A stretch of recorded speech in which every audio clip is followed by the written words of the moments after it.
Hi guys, welcome to my YouTube channel. Tuna video ka hin sim na zala hi le. YouTube channel tha ki hon a subscriber how low lai.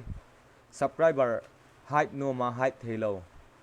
Hello lai ho ading a video ka hin sim hi in. Lungsit tan ka channel hi like subscribe le share nei na bol pi di jong ka hin timin. Video ka hin sim hi a chai na ta ka age skip lo hi la nei na vet pi di jong ka hin ti me. Tu hin ana pan tau te le. Video hi kia dong ka channel ya tha hin subscriber ka hawlo lai he na tia ken dong ka height je hi in tuin kia ka subscriber na mu deu hin do hi in tu hin back waitin cancel de hi in phatia na vet wa na ki mail chi di win dong ka hin ti me tu hin chrome lu du hitin chrome na lu jau ti ngul le youtube youtube.com hi na me dingo youtube.com na me jau ti ngul le nang ma channel la chun hong su do de hi na chilaya nang ma channel la nong su do de hin chi a chung langa hin dot thum ki pi ding dot thum ki pi chu namu deu hian ni chi jit langka ya ni nga hi dot thum ki pi hi cha chi chu me win langa ban le tol su le chun desktop site ki ti di cha chun lut win lang desktop site da na lut zo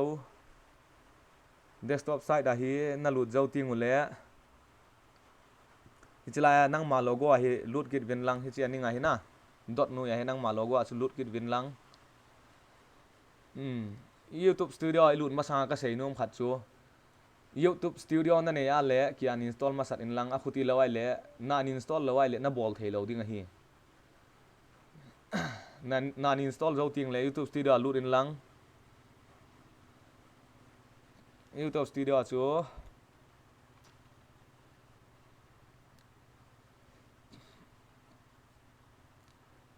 YouTube studio na lut zo ting le hi chi anui langa hi setting limom di hena anui langa chi anewa hi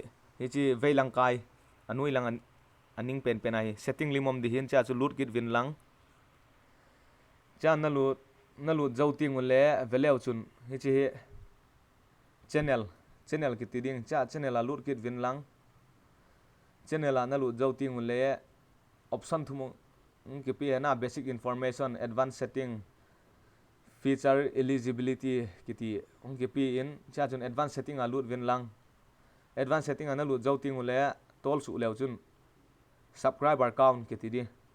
display the number of people subscribe to my channel kiti hi in cha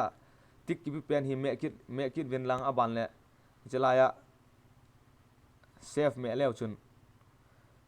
na YouTube channel subscriber tu ki sel ding ai tai ki hide ding azwa chu ke ya chu do hi in tuin ana veleu hen ke hi do talo de he chin ana lut ki ana veleu hen chilaya hin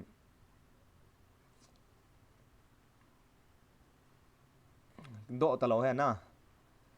ki pa men tu nya video ka sim na chu hi chan chu hi tan tin lungsi ta in like subscribe bol nai la hon jang nei na bol pi din jang ka hin ti me ka ki pa